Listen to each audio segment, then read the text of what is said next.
guys, welcome back to Strong Successful Male. So for today, I'm going to go over a very entertaining email that was sent from a subscriber. It's from a guy, he's about 40 years old, and he's going to share his story about events that happened years ago with his first and only wife. You're going to see in this story, guys, like so many others, he thought he had a good thing going in the beginning, and then the red flags started really showing up. You're going to see how eventually it got so bad that he had to hire a private investigator to follow her to confirm if his suspicions were true. And wait till you see exactly what the private investigator finds. And then eventually that guy, the way he handles divorcing her and the whole thing, he handles it like a boss. And you want to talk about a meltdown from his ex, that takes meltdown to a whole new level that you guys are going to find very entertaining. And I got to tell you, this is a long story, as you can clearly see, but once I get into this, when I was reading this earlier, I was sitting there at my desk, my laptop, with my coffee. I had my cat in my lap, because the cat always has to sit in my lap. That's how it works. I was at the edge of my seat to see how this thing ended, because of the way that God wrote this so well. So you guys will really enjoy this. And I might add that a lot of important lessons here, as always, about red flags, about who your girl hangs out with, amongst many other things that are so important that I talk about all the time. So, this is a long one, so I'll cut to the chase. He says, Hi, SSM. I've been watching your channel for almost 7 months now, and while I'm not sure if my story is good enough for a video, I figured I would send it in. Dude, this is a great story. My motivation was something you said once in one of your videos about silence driving women crazy. You're 1000% correct. At the time of my story, there wasn't a lot of RP content out there, so there were a lot of things I learned the hard way.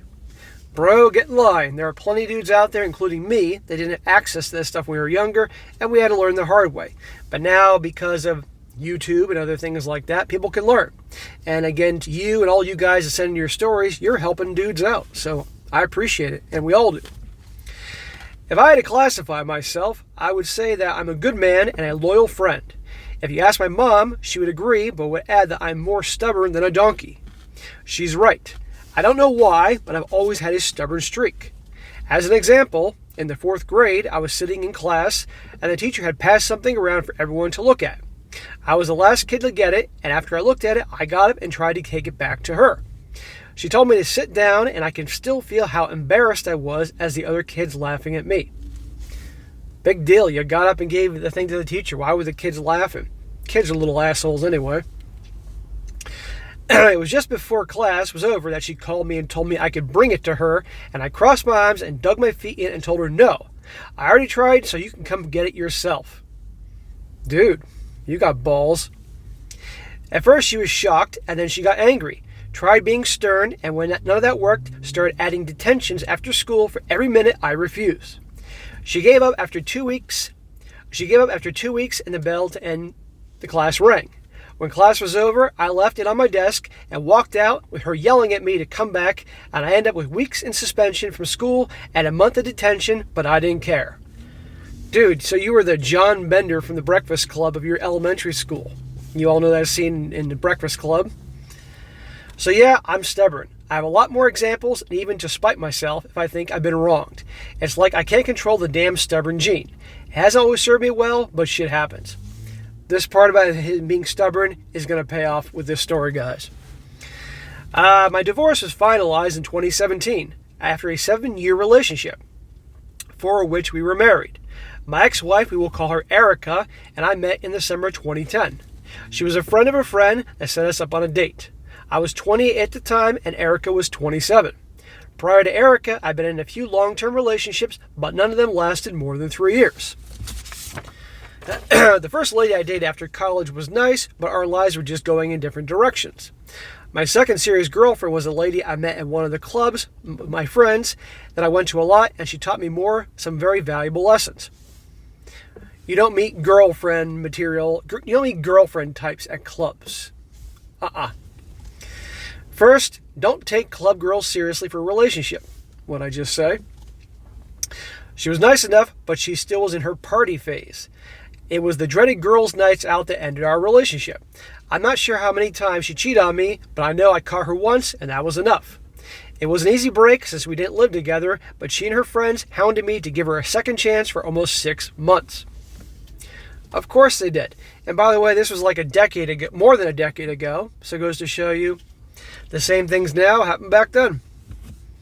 After girlfriend number 2, I stayed away from dating for a little more than a year and focused on myself. It was in 2010 that my best friend set me up on a date with Erica. I can remember still being a little gun shy with relationships, and my life was moving along pretty well. I wasn't in a hurry to jump into a serious relationship, but I was lonely and the only guy in my friend group that wasn't dating someone, so I agreed to meet with her. At that point I figured, what the hell, I got nothing to lose.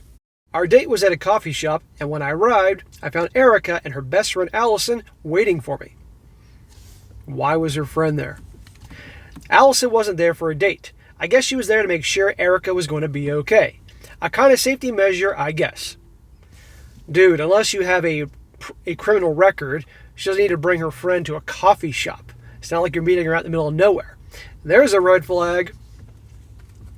After introductions, Allison moved to a table on the other side of the dining area while Erica and I got to know each other. It was the first time I'd been on a date with a chaperone, but I didn't mind and we had a nice time. So she didn't even leave. She's still there in the coffee shop watching you guys. That's creepy. Red flag right there. And you're going to see I'm right about this. Long story short, we clicked and started going out on more dates and dated for 3 years before we got married. Did Allison come along to more dates? I was 31 and Erica was 30. One of the conditions in our relationship that I was clear from the outset was no girls' nights out or no girls' trips. Remember that, guys, what he just said right there. I trusted Erica, but I trusted my previous girlfriend as well. My trust didn't stop her from stealing nearly 3 years of my life. Erica was okay with it, but I can still remember Allison not liking it very much. Well, newsflash, my man, you didn't just marry Erica, you married Allison, because Allison came along with the package deal. And what I tell you guys, and you're going to remember this about girls and their friends who they hang out with. Very important to pay attention to that.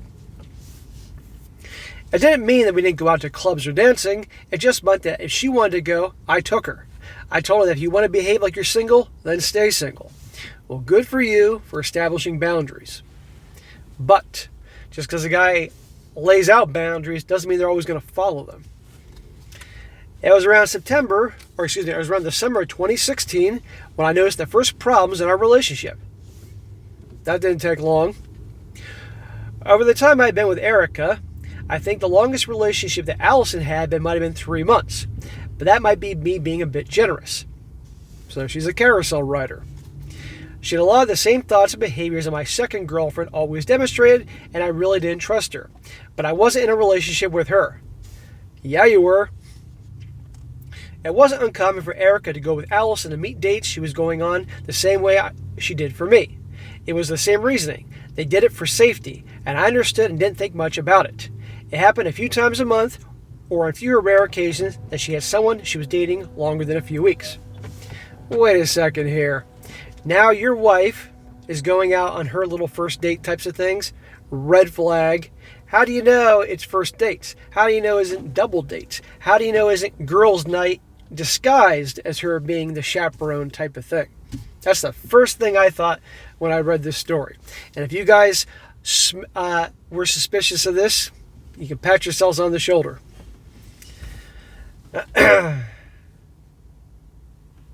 I mentioned that Erica would chaperone first dates for Allison, and at first it was usually at a restaurant during the week. In 2016, those started getting intermixed on Fridays and Saturday nights. But the one that got my spider senses pinging was when Erica came home drunk after one of them, and later than she normally got home. I remember that one distinctly, because one of the ground rules that we both agreed to was that we would not go out drinking without the other. That is a very good ground rule. I was angry, and she knew it, and promised it wouldn't happen again. Sure.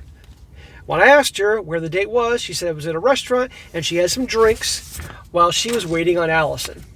I let that one go, but that was when I started seeing other changes in Erica. You should not have let that go, bro. You gotta check your woman, even if you don't feel like you want to fight and argue. And I don't recommend fighting and arguing, but you do it in a way that you lay down the law, but you're not fighting and arguing back with her. Make that clear. You fight and argue with a woman, you're going to lose because they're just going to be drama central. And I've mentioned that before. But you do lay out your terms and you check them.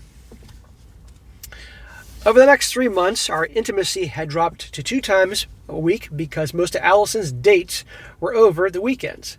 And at times she came home drunk 4 more times and we had our first big argument. What'd I just tell you about you letting that thing go when she did before? Right? There you go. 4 more times. It's like with children. You make rules, and if the kids break them, there are consequences. And if there aren't any consequences, the kids are going to keep breaking the rules. And they will always test the parents' boundaries. Always. We've all been kids once. We know this. And for you parents out there, you know this too. It's the same thing with women. It's ridiculous that it has to be that way. And yes, I am comparing women to children because they act like it very much sometimes. At that time, I told her that she keeps going to break the rules. I was not okay with her going out with Allison, and she argued that I was just being controlling. Of course, you're the bad guy. That was the night that I knew that something had changed in our marriage. I had no idea what she was thinking, but the rules we both agreed upon were now being broken with near impunity, and she didn't seem to mind that it was making me angry. I wasn't there yet, but I could feel the stubborn gene starting to kick in. I told her, fine, do what you want to do, but we both went to bed angry. Never a good thing. So, he's not married that long, and look at all the bullshit that's going on. She got that ring on her finger, and boom, different. Got herself her good man, and this guy is a good man, and now pulling bullshit.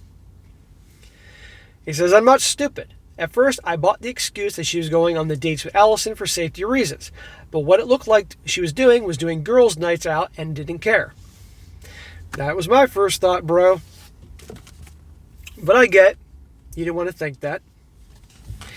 It was the middle of July in 2016, a month after our argument, that I had enough.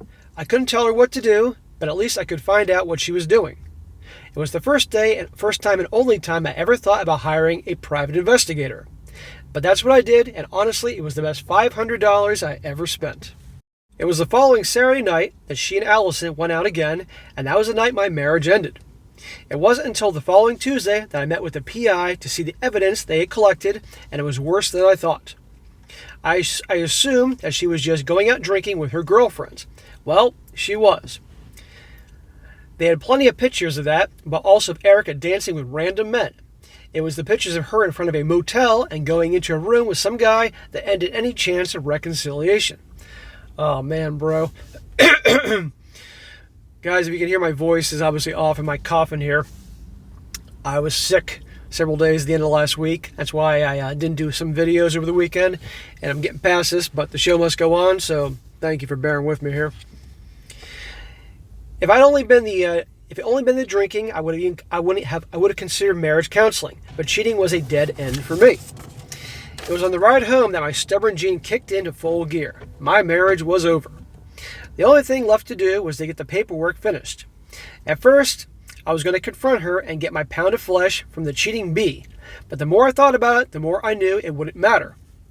She did what she wanted to do, and no yelling, screaming, or crying about it made any of her excuses or justifications matter.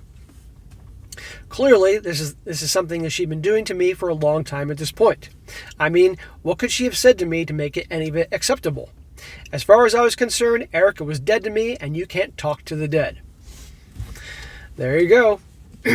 Now, guys, we're getting to the good stuff, the way he handles it. And again, like I said earlier, meltdown doesn't come close to describe how she responds to all what he does. We lived in a no-fault divorce state, so the evidence I had didn't really matter, other than verifying my own worst nightmare. The best I could hope for was to not get graped in court, but I wasn't very optimistic. When I got home that night, I completely shut down. As far as I was concerned, Erica was dead to me. Walking into the apartment, I could tell that she had made dinner and she was in the living room watching Netflix. When she saw me, she asked, "How was my day?" But I ignored her and went into our room to get changed. I'm not sure if it was the look on my face or the silence, but she followed me in and asked if something was wrong. See? Women aren't stupid, they can tell.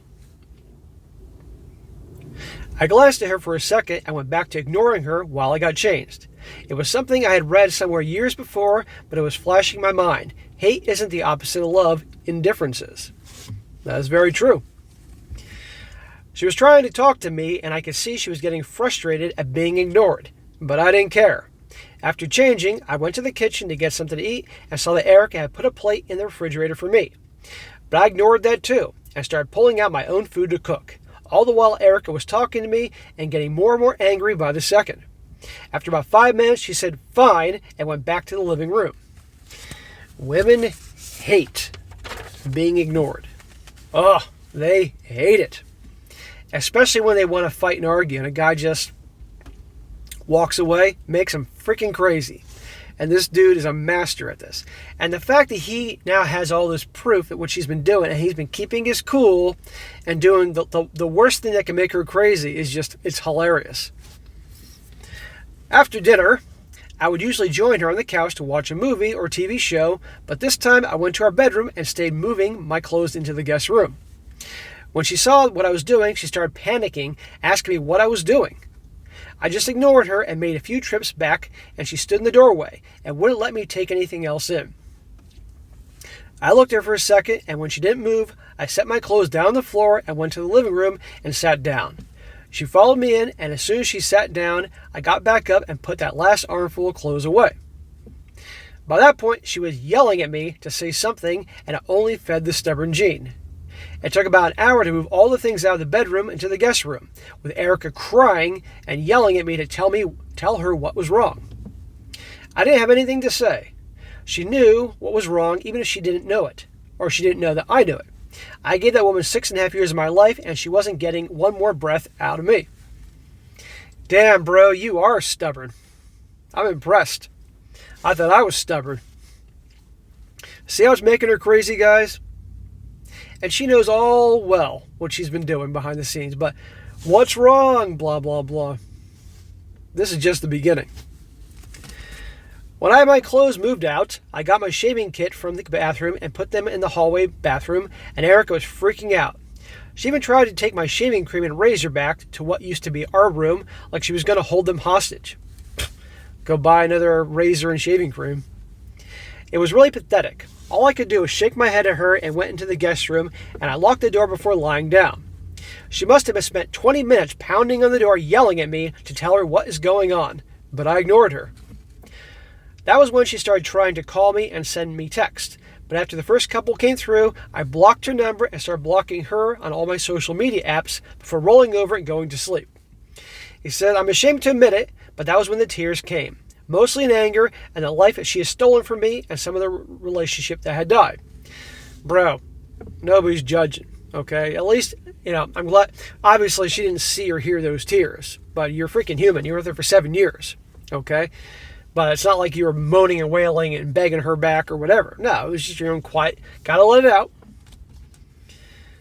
Wednesday morning, I got up, showered, and went to get something to eat. Erica was already in the kitchen cooking, and I could tell she was making enough for both of us. As soon as I walked in, she said, "Are you going to tell me what's going on?" I glanced at her before I pulled a bowl of cereal and went into the dining room to eat.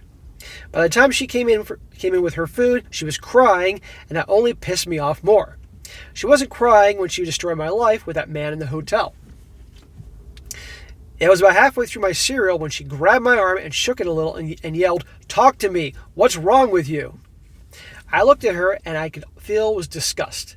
I gently moved her hand off my arm and up I went to wash my dishes.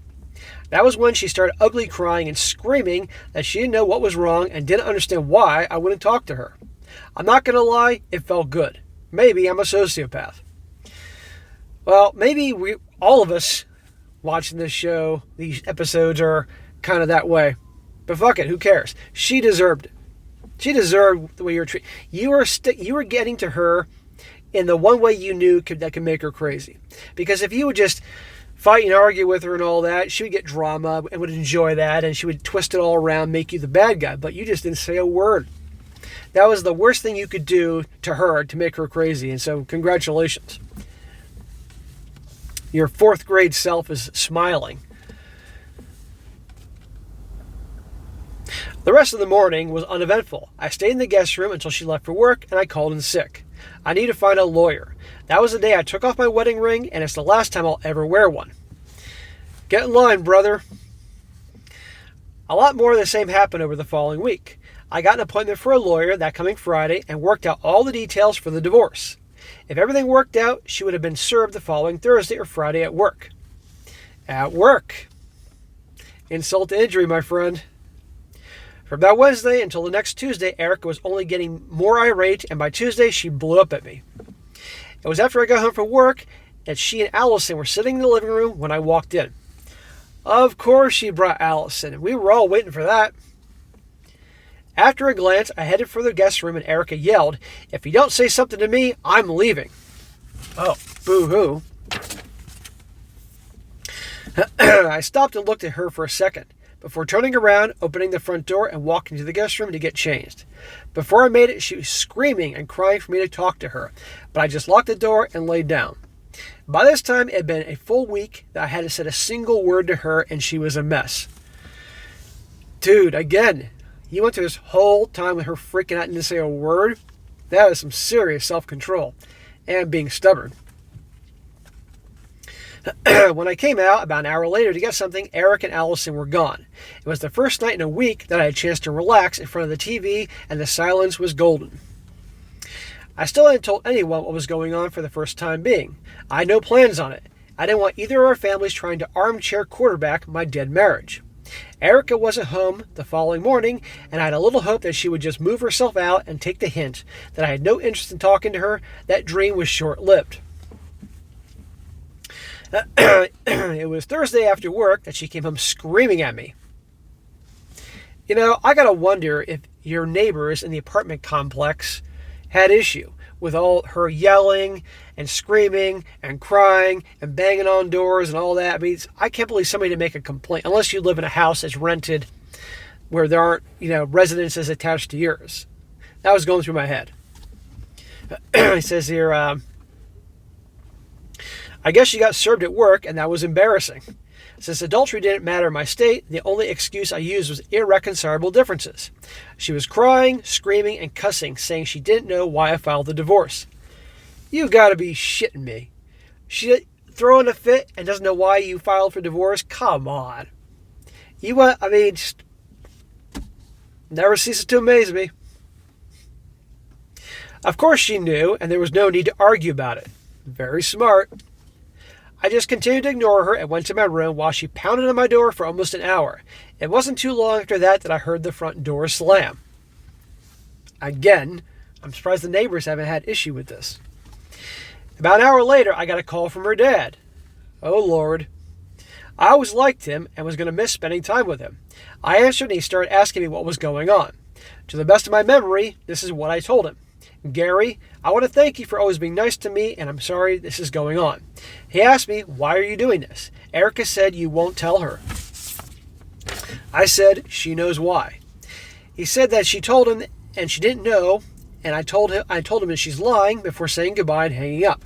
I guess I shouldn't have been surprised my mom called a little bit later asking the same questions. I just repeated she knew why, and I had nothing else to say. Damn, dude. Well, wait till they found out.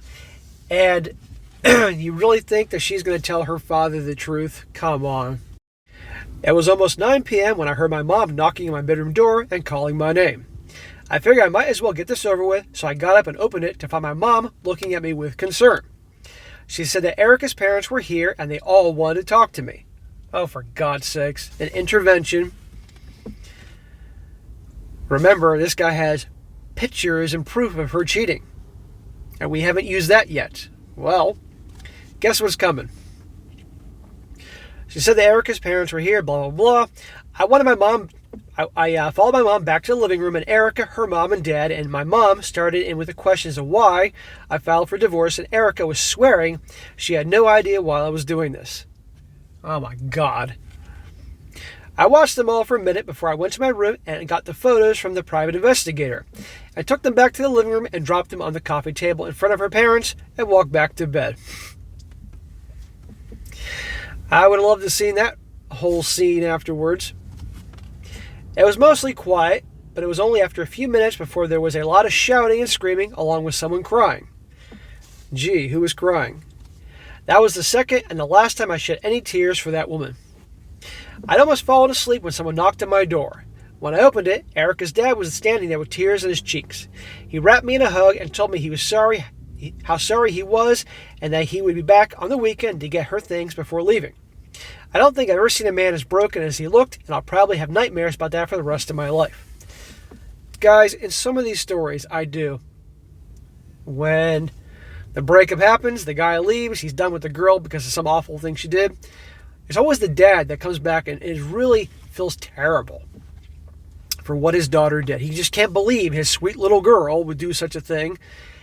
And oftentimes it's her mother that either is defending her or trying to twist things in a way to manipulate the guy to give the girl a second chance. But the father is almost always acting very honorable about it. And another example. He says, SSM, I'm sorry this is so long. Dude, this is a great story. Don't worry about it. There's a lot more that happened, but this is getting too long as it is. At first, she tried to fight the divorce. Of course she did. But after 7 months, it was finalized in 2017, and not one time did I ever say another word to Erica, even though the court ordered mediation. I didn't get damaged too bad in court since Erica had a good job and we didn't have any kids. Bro, even if you had to take a hit for some alimony and things like that, it would have been worth it, because to have her out of your life after what she did, I mean, good Lord. But I'm glad it wasn't too bad. I thank the Lord she had a decent paying job so you didn't get hit too hard. It says, so that was that. 7 years of my life gone and wasted. But that chapter of my life was finished, as well as any stupid ideas of ever getting into another committed relationship. Now listen to this. It ain't over yet, guys. He says, I did run into Erica again this year in March. It had been years since I even thought about her, and 5 years since our divorce. I was having dinner at Applebee's when I heard someone call my name. You can't imagine the shock I felt when I looked up and saw Erica smiling at me. She's got some freaking nerve. At first, that stubborn Jean was saying ignore her, but I didn't. I said hello, and she asked if she could sit down with me for a few minutes, and I nodded towards the chair. At first, she started in with the small talk, asking how I was, blah, blah, blah. It's funny, after so long, I was still disgusted looking at her. Bro, if it was 50 years from now and she was some old lady in a fucking wheelchair, you'd still be disgusted looking at her, if you remembered her at that point. And I think you would. Maybe I got some anger issues I need to get taken care of, but I cut her off and asked her what she wanted, and I think she could tell I was still pissed off because the smile slipped from her face. This is the conversation as close as I can remember it. Now I'm going to go through the conversation. She says, I just wanted to say how sorry I am for everything. I never meant to hurt you. Me, him, of course you did. Exactly what else did you think was going to happen when I found out you were cheating on me? She said, things just got out of hand. I know how much I hurt you, and I'm so sorry. Do you think you'll ever give me a chance to make up to you? Get the fuck out of here. She actually thinks this dude would give her a second chance after all that. See what happens when women have a certain perception about a guy? And by the way, she's 5 years older, and that is not helping her. He said, Jesus, my voice. He says, make it up to me. How are you going to do that?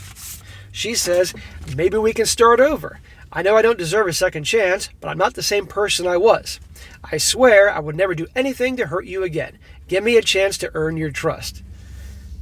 Get the hell out of here. He says, you still don't get it, do you? She says, what do you mean? He said, you think I'm angry that you spread your legs with some stranger and that's the only thing you did to me. Really? She says, I don't understand.